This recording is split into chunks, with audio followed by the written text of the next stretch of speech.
Live from downtown Detroit, Local 4 News at 6 starts now.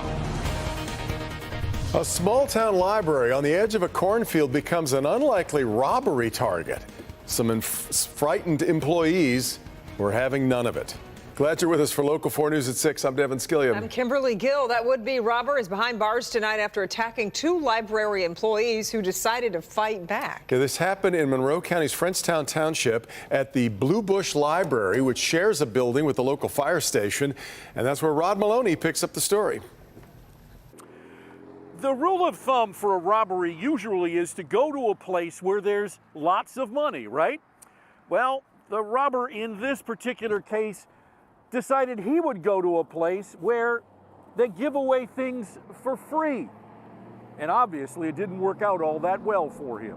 The Blue Bush Library sat closed today. Its 2 librarians traumatized to the point where they were given the day off. Yesterday around 1:30, the Monroe County Sheriff's Office says this man, 21-year-old Ashton Emmanuel Williams, entered the building wearing black clothes and a mask and made the 2 women believe he had a weapon.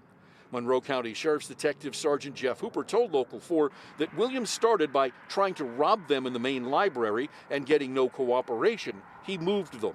In the back room, he again demanded money and property, and ultimately assaulted one of the victims.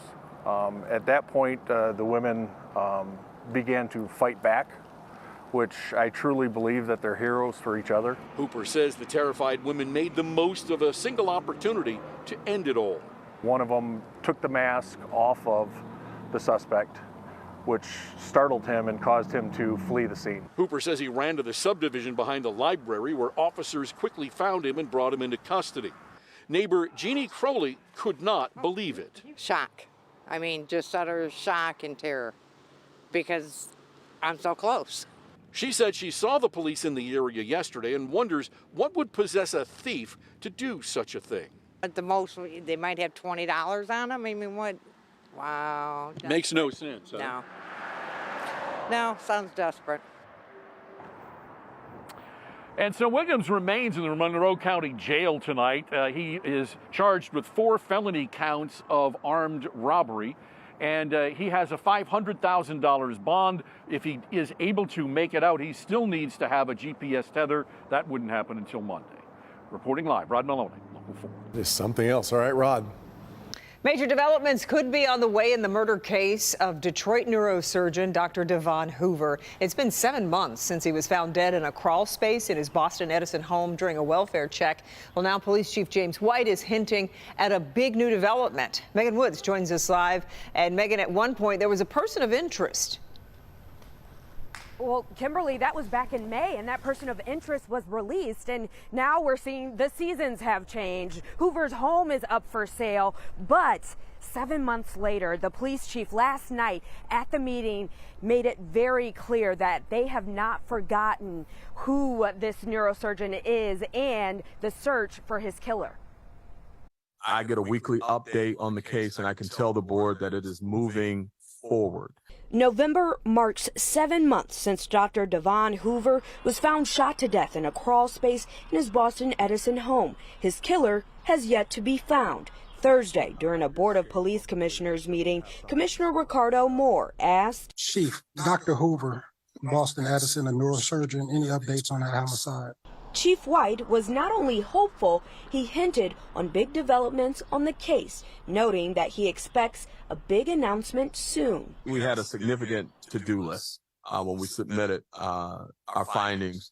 We are working through that to-do list, and we're just about complete, so I'm hopeful that it's going to be very soon. What that announcement entails isn't clear. What is the heartache friends and family are going through. This was one of Devon's 6 sisters just 2 months after his murder. You brought unimaginable pain to our family when you chose the evil in your own heart over the life of Devon. We have an active team of investigators that are very active with the prosecutor's office. We are confident that we should be able to bring some closure to this family. Now, during that meeting yesterday, Chief White also mentioned that he's hopeful that that big announcement would come before the end of the year, but no further comments today. Reporting live in Detroit, I'm Megan Woods, Local 4. Okay, well, thanks for the update, Megan. Tomorrow, we expect we're going to get a better look at the UAW's tentative agreement with General Motors. GM was the last automaker to reach a deal. Union President Shawn Fain will make another live appearance on social media at noon Saturday.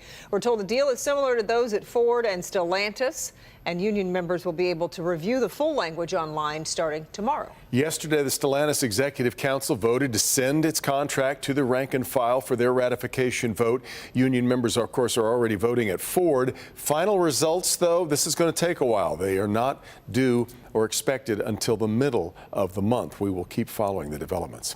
An influential political figure in Oakland County has passed away.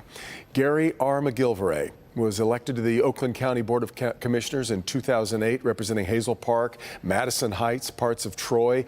Served in that role until his death this morning. As a county commissioner, McGilvray was instrumental in the effort to clean up and demolish the contaminated electroplating business, you remember, that caused the green ooze spill on I-696. He spent 22 years on the Madison Heights City Council, even served as mayor for a year. This past July, Madison Heights named a park at 12 Mile after him. His cause of death has not been made public.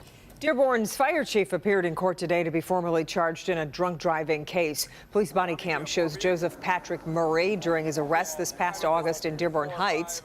Officers said he was speeding and weaving in and out of traffic around 2:45 in the morning. Murray turned himself in this morning to face charges of operating with a high blood alcohol content and operating while intoxicated. He was given a $5,000 personal bond with a condition of no alcohol use. Perhaps you've already seen the new HOV lanes are up and running along I-75 in Oakland County, stretching from 12 Mile to South Boulevard. On the Daily Plus Live today, Christy McDonald talked with Mark Dubé, the MDOT Senior Project Manager, about using the HOV lanes and when enforcement will start. Mark, what have you seen, I guess, so far in terms of traffic flow and how the HOV lanes are actually helping traffic flow? You know, I think it seems like traffic flow has been a lot better, and that's, you know, I think just finishing construction, traffic flow is going to be a whole lot better, but really that is the focus and the purpose of an HOV lane. They've been around for 40 plus years. There's over 300 HOV facilities across the country, you know, and that was MDOT's goal, you know, bringing these to here, and, you know, especially this section of I-75. During those hours, they will be HOV lanes, or high occupancy vehicle lanes, which will require 2 or more occupants in the vehicle. Outside of those hours, they will be open for use just like any other lane within the interstate. Give us a sense of how long this, I guess, education part for drivers will go on before we'll start to see enforcement ramp up on the HOV lanes.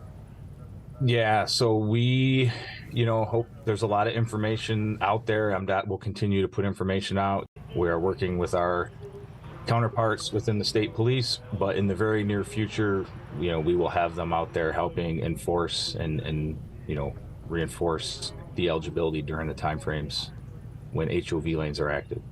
The penalty will be a civil infraction or a ticket for violating the HOV rules. And one thing that Mark told me, you can't use the HOV lanes to pass someone either if you don't have 2 or more people in the car. We'll make sure to let you know when enforcement ramps up. Back to you. Tips, though, Christy. Thank you. Well, you don't have to be driving a traditional vehicle or motorcycle to become the focus of a police chase. State police getting some help from the helicopter they call Trooper 3 in chasing down the driver of a mini bike Halloween night. Several police cruisers were in pursuit as the chopper started taking footage. The driver eventually turned into a parking lot where he was swarmed by officers and taken to jail. State police today tweeting this reminder: don't ride a mini bike on the freeway. All right, overcast again, but rather mild, not too chilly out right now. As we head into this weekend. Hi there, Kim.